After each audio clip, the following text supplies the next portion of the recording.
आप और गृह मंत्री जी मुगलों से लेकर एसपी, बीएसपी, कांग्रेस सबके शासन को एक ही रंग में रंग देते हैं कि मुगलों से लेकर अब तक ये नहीं हुआ। देखिए, यही अंतर है, अंतर यही है। चेहरे बदले हैं, उनकी मानसिकता नहीं बदली, मानसिकता नहीं बदली है। पहले यही तो लोग, पहले मुगल इस देश में अत्याचार करते थे, अनाचार करते थे, हर प्रकार का दुराचार करते थे, लूटते थे। मैं और मेरे परिवार तक सीमित थे, अपने खानदान तक सीमित थे, और उसी परंपरा को तो इन लोगों ने आगे बढ़ाया है, उसी को तो आदर्श के रूप में इन्होंने आगे बढ़ाया है। लेकिन उससे कहीं भी दर नहीं हुए। उनके लिए अपना परिवार ही उत्तर प्रदेश था।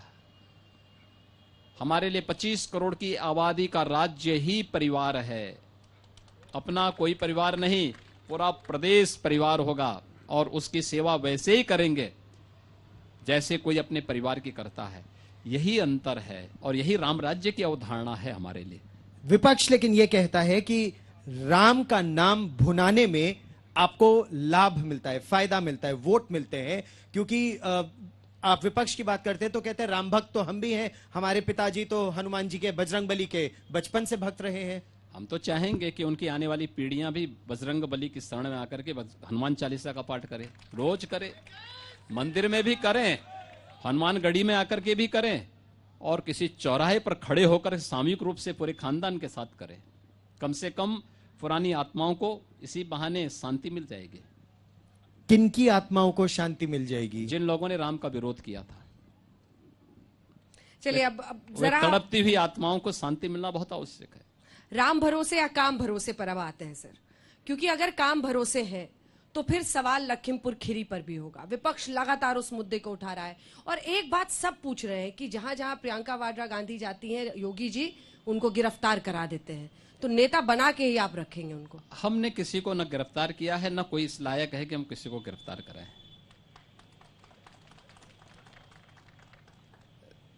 देखिए, लखीमपुर की घटना दुर्भाग्यपूर्ण घटना थी। कानून ने अपना काम किया, और कानून अपना काम कर भी रहा है। देखिए, हम लोगों ने पहले दिन कहा था कि कानून के साथ खिलवाड़ करने की छूट किसी को नहीं देंगे।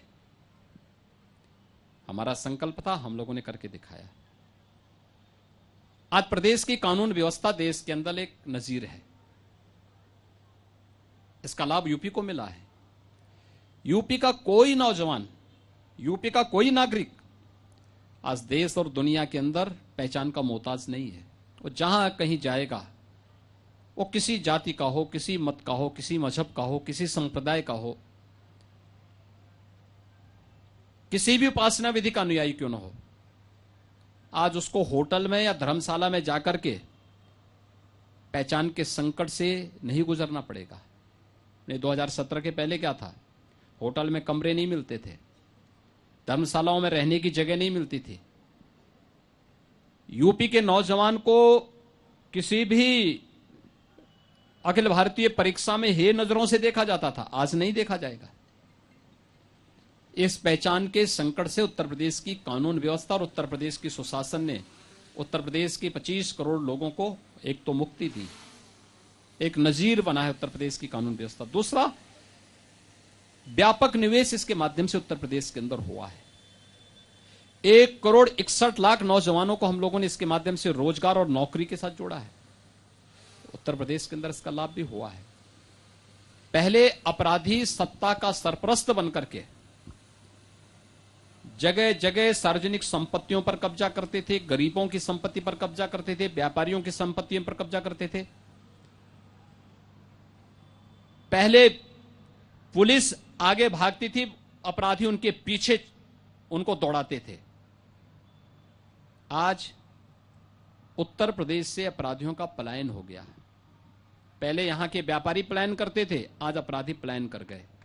आज अपराधी आगे भागता है, पुलिस पीछे उनको दौड़ाती है। लेकिन लखीमपुर खीरी पर सर जवाब नहीं मिला मुझे। मैं एक सेकंड मैं उसी में आ रहा हूं, मैं उसी में मैं भी आ जाऊंगा। कोई मंत्री नहीं गया सर उन किसानों के घर। ये ठीक है कि जिनकी वहां सरकार ने और विपक्ष ने, अगर आपकी अनुमति हो, दोनों घटनाएं गलत थी।